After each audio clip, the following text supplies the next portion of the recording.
la ley ya fue aprobada y la palabra, o bueno, las palabras Estado de Derecho se ha utilizado mucho en México y a veces la usa quien no paga impuestos. La presidenta Claudia Sheinbaum enfrentó con firmeza a un reportero que se mostró visiblemente nervioso al cuestionarla sobre la reciente decisión de la Suprema Corte que afecta a un poderoso empresario. Sheinbaum dejó claro que en su gobierno nadie está por encima de la ley y celebró que por primera vez se haya aplicado justicia frente a quienes por años evitaron pagar impuestos.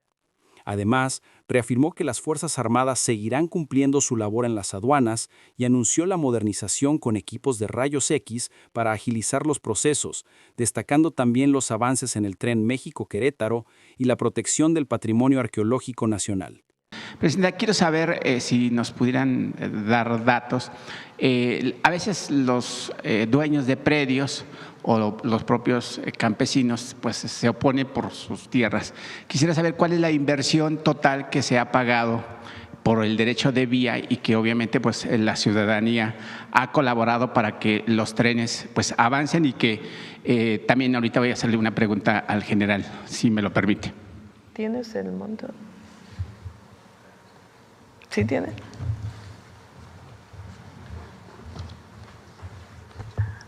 Hasta el día de hoy se han pagado 5,000 millones de pesos, tanto a pequeños propietarios como a ejidatarios, pero este dato se mueve incluso en el mismo día en función de los resultados y los acuerdos. Ok, y obviamente los dueños de los predios, como lo dijeron hace rato, reciben de manera directa para que no haya la pérdida de su dinero y ese tipo de cosas, ¿no? Sí, así es. Sí, así es. Por un tema de seguridad de las personas, no detallo el mecanismo, pero se hace eso una vez que se llega al acuerdo del precio, se establece ese mecanismo y ellos directamente van a cobrarlo. Ok, muchas gracias. Presidenta, y si me permite… Como lo explicó Edna, para evitar especulaciones o alguna subjetividad de quien realiza el trabajo de consenso con las comunidades, necesariamente participa Indavi. Ellos hacen avalúos de cuánto vale el metro cuadrado y no se puede pagar más de lo que establece el Indavi. Sí. Sí, presidenta, si me permite una pregunta para el general Vallejo. Estamos haciendo un estudio en Hidalgo News sobre que va a reducir la inseguridad con respecto a la construcción de los trenes, porque obviamente pues ya no van a estar en los autobuses o en los microbuses y eso reducirá, según esto, hasta en un 20% la inseguridad de los ciudadanos que estén utilizando los trenes. No sé si ustedes están viendo esa reducción también de inseguridad por la construcción de los trenes, además de la ventaja que tendrá el país al pues construir estos trenes, que traerá una explosión económica importante, además de ahorita de la construcción con empleos directos e indirectos. ¿Quieren comentar? Es decir, el tren es mucho más seguro, Claro. en muchos sentidos. Uno, en términos de accidentes viales, la México-Querétaro tiene muchos accidentes por la cantidad de transporte de carga que se mueve al mismo tiempo que el transporte de pasajeros y además la saturación. Entonces, esta medida tiene el objetivo de que la mayor parte de las personas que hoy usan su automóvil, o sea, incentivar a las personas, darles la oportunidad para que en vez de utilizar su automóvil, pues se suban al tren y lleguen a la Ciudad de México, sea en el recorrido largo o en los recorridos cortos. En el México-Querétaro pues es evidente. Eso ya representa una seguridad en términos de evitar accidentes y seguridad pues para las familias, para la persona que lo hace. Y en términos de seguridad pública, pues también los trenes son muy seguros. Ahora, recuerda que nosotros tenemos un operativo que se llama Cero Robos en la México-Querétaro, que ha reducido de manera muy significativa los robos en esta carretera, igual que en la México-Puebla, igual que en la Mazatlán-Culiacán, que fueron las 3 primeras carreteras donde decidimos intervenir. Ahora también lo vamos a hacer en el Arco Norte. Entonces, obviamente no queremos que haya ningún asalto en la carretera, pero evidentemente el tren pues te da todas las condiciones de seguridad. Sí, Presidenta, rápido unas par de preguntas. Se ha manejado en diferentes medios de comunicación la forma en que operan las aduanas a cargo de personajes como Alex Tonatiuh Hernández, director general de investigación aduanera. Y este personaje pues ya trabajó en el ANAM en su primer periodo con Mario Marín Mollinero.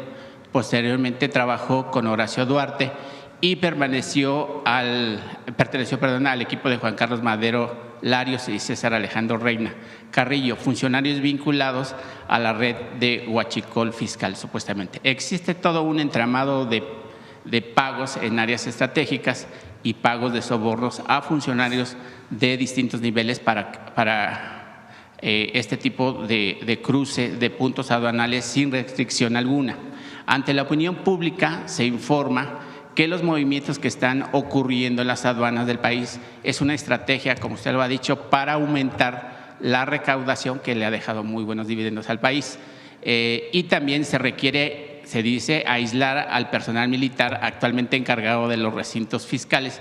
Esto solo perjudica obviamente a los militares y genera un desprestigio hacia las Fuerzas Armadas. ¿Pero quién dice que se está aislando al personal militar? Se dice.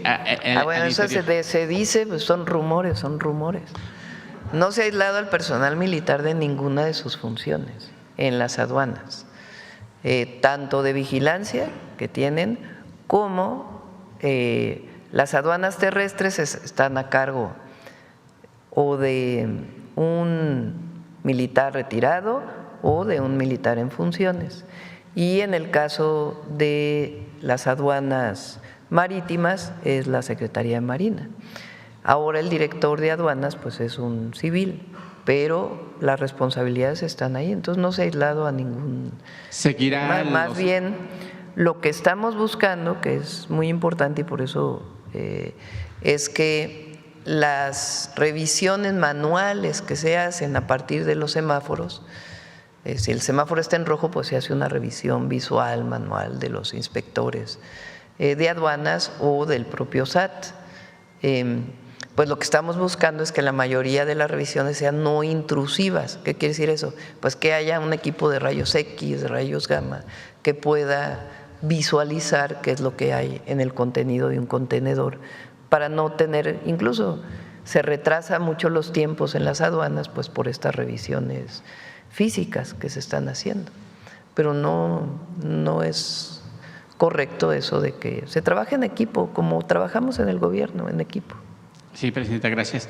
Y ahora el caso de la muerte de 2 menores, que no voy a decir nombres, nada más voy a decir los iniciales, es AM, una bebé de tan solo 2 años, y J, el nombre de la chica de 15 años, quienes murieron en San Pedro Garza García, debido a un incendio en su vivienda ocurrido a finales de julio del 2025, en donde el padre, un joven de 19 años, también murió a causa de las quemaduras. Las autoridades informaron que la causa del incendio fue un cortocircuito.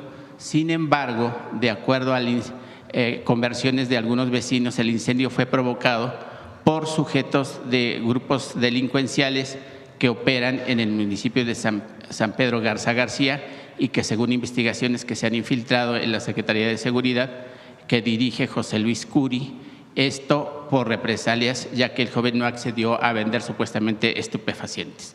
Recientemente se difundió un video en redes sociales donde encapuchados a plena luz del día subieron a una persona a un vehículo. Esto sucedió el pasado sábado 11 de octubre. Sobre esta información, el secretario Curi dijo que eran sus elementos los que habían realizado una detención, lo cual no parece lógico, ya que una corporación no utiliza vestidos, que no están vestidos de civil, y encapuchados tampoco. Un medio de información logró entrevistar a uno de los detenidos, quien aseguró que se trataba de sicarios al servicio de esa secretaría, quienes violentaron y amenazaron ante el encargado del municipio. El problema de inseguridad en el municipio citado, Presidenta, pues sigue en aumento. ¿Cuál sería la intervención del gobierno federal pues para reducir estos actos que ya se viene anunciando y que ha organizado que azotaba el país? Le pedimos al Gabinete de Seguridad también que informe. Y por último, Presidenta, si me lo permite, el papel de las personas que forman parte del grupo de servidores de la Nación, que ahorita con la emergencia, pues ha sido un papel importante, que por cierto por ahí se quedaron varados unos integrantes de Se quedaron ¿qué día fue que la lluvia en Hidalgo? Hace dos días. Ajá. Llovió muy fuerte justo en la zona y se quedaron en una localidad. La gente los recibió, los resguardó en sus casas, pero ya están en una de las localidades más grandes y se les dio la oportunidad pues que regresaran a sus casas si así lo decidían o que siguieran trabajando. Y sobre ese tema, Presidente, los servidores de la Nación, pues en días recientes, la delegada regional del Bienestar en Puebla, Anayeli López Hernández, fue detenida con armas exclusivas del Ejército y con supuestas dosis de estupefacientes. Quisiéramos saber si es cierto o se ha rumorado, cuál es la posición de la delegada. Es falso. Ok, muchas gracias, Presidenta. Gracias. Vamos a ver aquí. Ajá. Gracias, buenos días, Presidenta. Saludarle a Aurora Castillejos del Sistema Público de Radiodifusión del Estado Mexicano, Canal 14. Preguntarle, Presidenta, primero, ¿qué papel juegan estos proyectos férreos para impulsar la competitividad del país y también para impulsar el Plan México? Pues muy importantes. El transporte de carga y el transporte de pasajeros por tren es algo que está ocurriendo en todo el mundo. Digamos, la orientación. Hay países que mantuvieron sus trenes. Toda Europa mantuvo sus trenes. Los países, Japón, por ejemplo, pues tiene un desarrollo de trenes impresionante. Países asiáticos, China hoy pues está desarrollando muchísimo sus trenes como medio de transporte, tanto de carga como de pasajeros. México fue de los que tenía una red ferroviaria enorme que se desarrolló desde finales del siglo XIX, principios del XX, y después decidieron privatizar. Zedillo privatizó los trenes y los trenes de pasajeros desaparecieron. Sí, el neoliberalismo en México, el problema que tuvo, además de muchas privatizaciones que no eran necesarias, la mayoría, pero que no eran necesarias y se hicieron de manera muy oscura, digamos, sin transparencia. Pero, digamos, hay privatizaciones que tomaron las empresas y las echaron a andar. Pero hay unas que privatizaron y desaparecieron. Es el caso de Fertimex, por ejemplo. México producía todos sus fertilizantes, privatizan esa empresa y en año y medio importación de fertilizantes. Los trenes es lo mismo, privatizan los trenes, dejan los trenes de carga con un nivel de servicio realmente menor de lo que podrían tener, del potencial que podrían tener, y en el caso de los trenes de pasajeros los desaparecen, el único que queda es el Chepe, el de Chihuahua, Sinaloa, turístico, pero como transporte los desaparecieron. A nosotros nos tocó ver cuando fui secretaria de Medio Ambiente que el presidente López Obrador entonces fue jefe de gobierno, cómo al privatizar las vías empezaron a levantar las vías como fierro viejo. Ahí entonces el jefe de gobierno, Andrés Manuel López Obrador, tomó la decisión de adquirir el derecho de vía para el gobierno de la ciudad. Me acuerdo todavía, costó 40 millones de pesos entonces, en el 2003 ha de haber sido, para que no se invadiera, porque si levantaban la vía, pues al otro día se iba a invadir. Entonces se compró el derecho de vía que se había privatizado y ahí se hizo una ciclovía para poder mantener el derecho de vía y que hubiera pues transporte por bicicleta.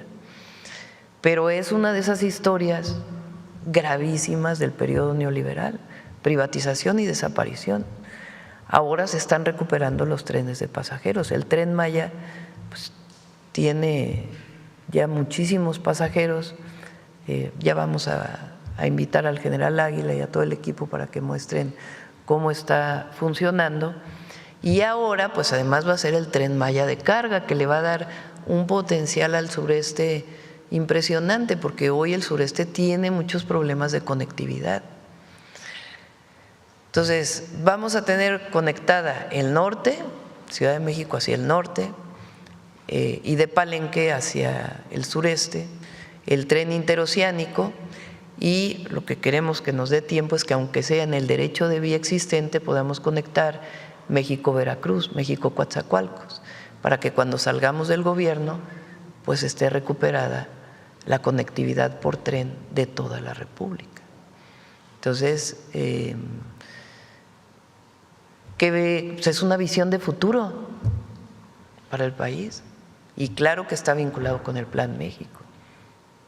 Claro, hablando de esta visión de futuro, ayer se reunió aquí en Palacio Nacional con el director ejecutivo mundial de Mazda. Hablaron de inversiones, es lo que nos informaba a través de redes sociales, y también de cómo favorece al Plan México. Preguntarle de qué se habló en esta reunión. Ellos tienen una planta muy importante en México que produce para el mercado nacional y también para exportación. Obviamente las industrias automotrices, todas las empresas automotrices, por el tema de los aranceles, pues tienen sus incertidumbres hacia futuro.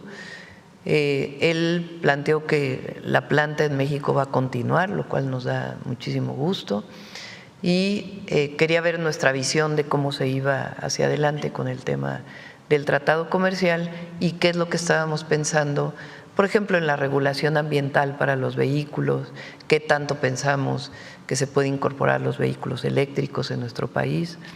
Nosotros lo hemos dicho muchas veces, incluso desde hace mucho tiempo, yo pienso que México tiene un potencial de vehículos eléctricos, pero es muy importante la transición hacia el vehículo híbrido, el de combustión interna con electricidad, que no necesariamente tienes que estar conectado a la red.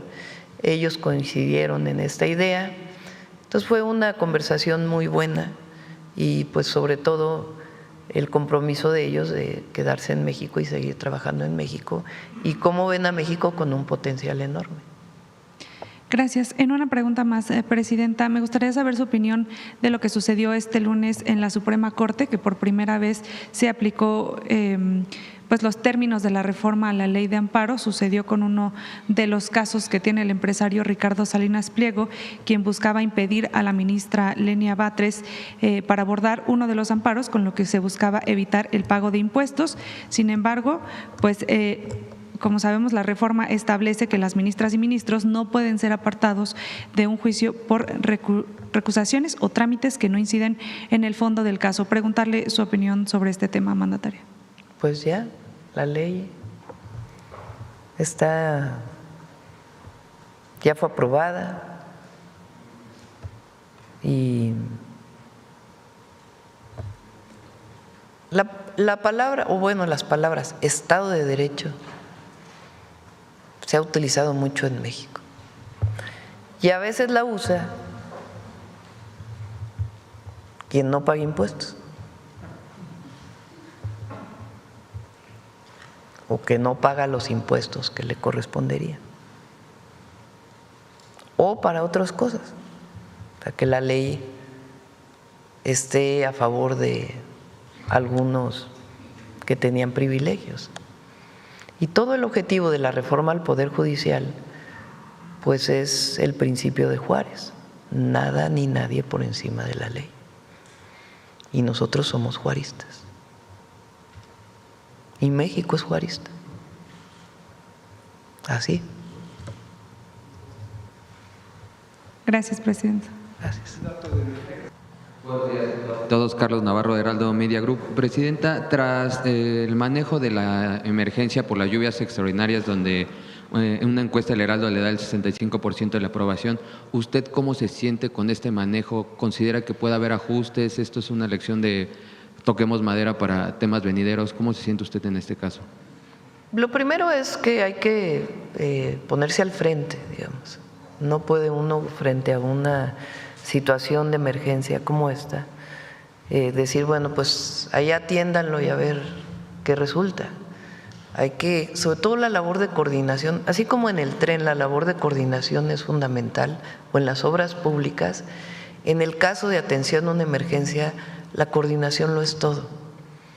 Si no tenemos una coordinación y una responsabilidad a cada una de las instituciones que lo desarrollen con profesionalismo y con mucha entrega y con amor a la gente, pues entonces te puedes pisar los talones, como se dice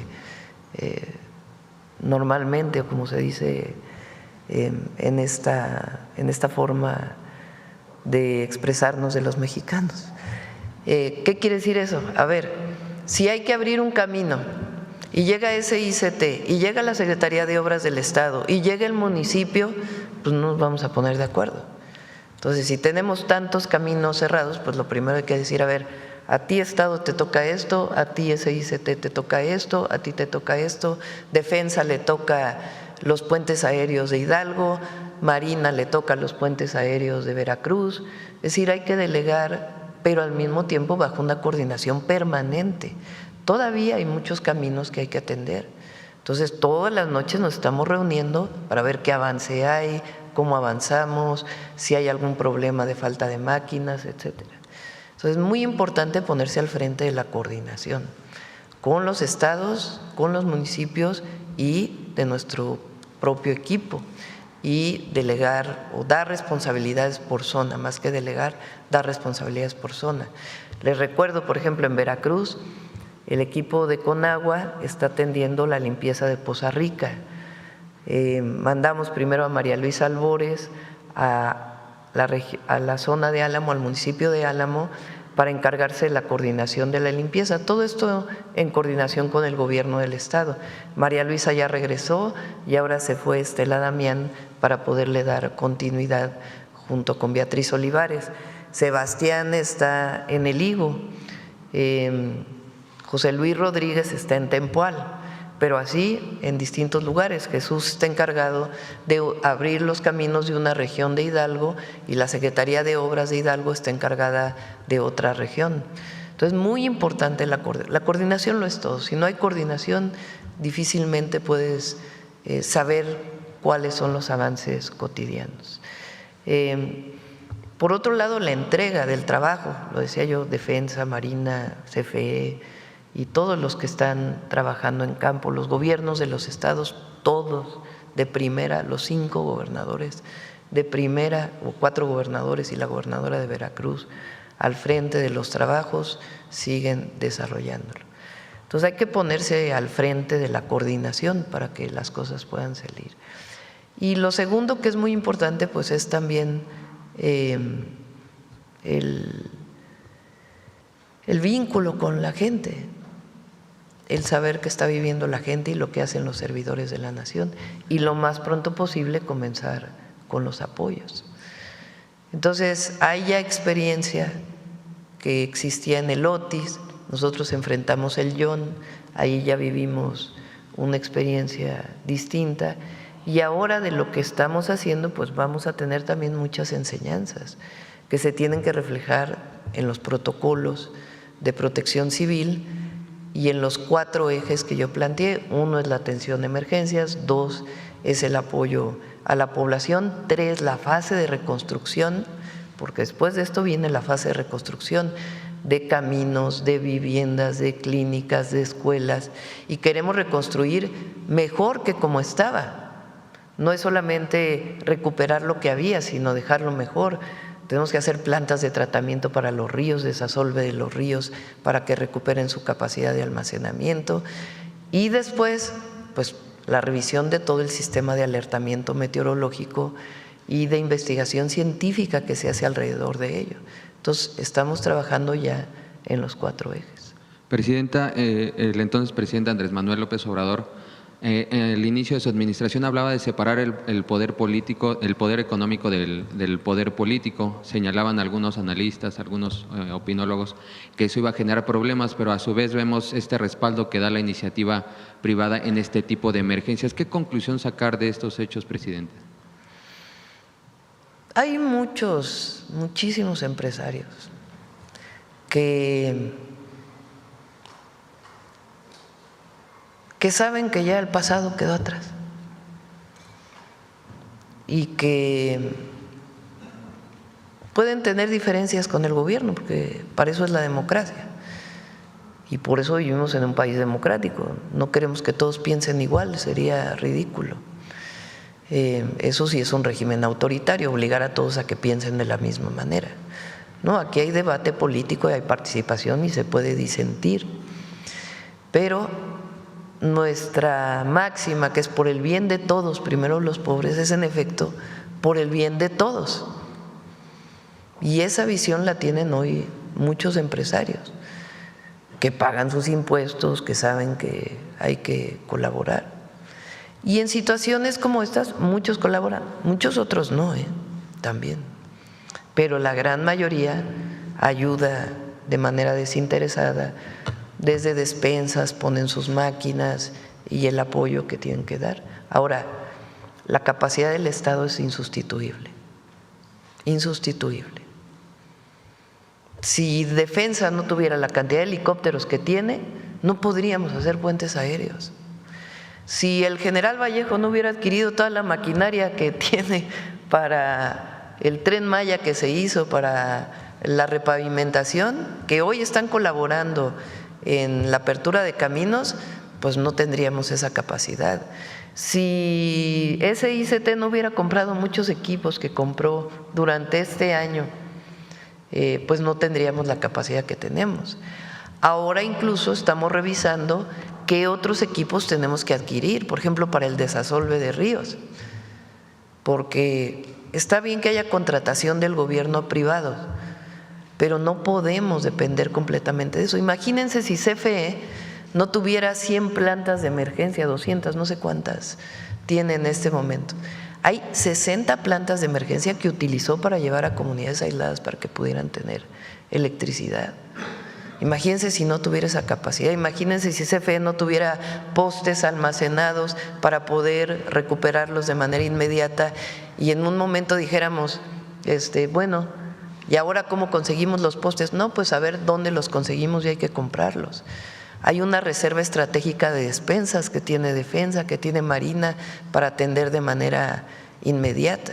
Entonces, la capacidad de atención en las emergencias del Estado no se puede sustituir, incluso hay que fortalecerla. Y de ahí todo lo demás, lo que pueda aportar la iniciativa privada y las propias comunidades.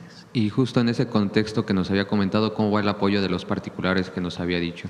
Sí, no sé si ya lo subieron a la… A ver, ponlo. Ahí están, por ejemplo, los grupos empresariales, Fundación Carlos Slim, que fue lo que donó, el Consejo de Asociaciones de Empresarios del Centro Histórico de la Ciudad de México que donaron, La Huerta, Grupo Rica, Fundación Televisa, BBVA Bancomer, Grupo Centurión, Chedraui, y estamos actualizando porque sigue habiendo donación. Entonces, empresa por empresa se muestra lo que ha venido donando. Gracias, presidenta. En otro tema, el director de aduanas hace unos días hablaba de que hay alrededor de 7,000 carpetas de investigación relacionadas con presuntos delitos cometidos en aduanas y en, digamos, el que se le llama ahora huachicol fiscal. ¿Qué le han informado de esto, presidenta? ¿Cómo se está atendiendo este tema? Porque la magnitud de 7,000 carpetas es grande. Si quieren, cuando… Por cierto, seguridad va a venir hasta el 11, creo que es martes 11 de noviembre, porque es el día que se cierra las cifras de octubre, entonces va a venir hasta el 11 de noviembre, pero a ver si nos pueden enviar una información de cuántas carpetas, y la Fiscalía evidentemente, carpetas de investigación están vinculadas con huachicol, ahora con la trazabilidad que les he mencionado.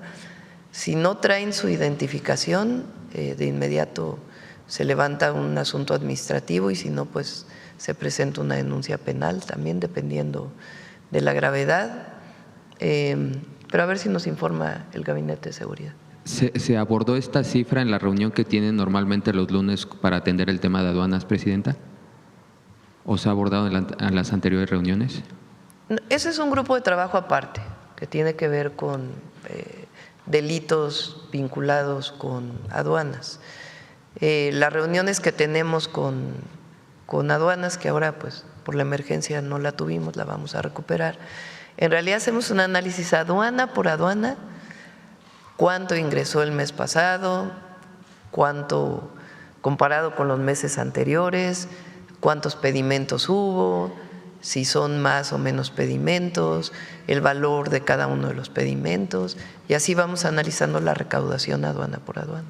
Al ver el endurecimiento en la revisión que ha hecho el gobierno, ¿ha habido agentes aduanales que se han acercado para tener todo en orden? ¿Qué les han comentado desde ese sector, Presidente? Ha habido varias reuniones con los agentes aduanales. De hecho, hubo algunas modificaciones a la primera propuesta de ley que se envió al Congreso a petición de los propios agentes aduanales y al final estuvieron de acuerdo en la redacción. Por último, preguntarle si en el Gabinete de Seguridad en esos días se abordó la posible detención de Shi Dong-shang, quien es el que era señalado por ser traficante de fentanilo, que fue detenido en México y se fugó. Presuntamente fue detenido en Cuba. ¿Se le ha informado sobre esta detención, Presidenta? Sí, que informe el secretario de Seguridad también sobre este caso. ¿Nos las puede confirmar? Que informe el secretario de Seguridad. Muchas gracias. Buen día a todas y todos. Sí.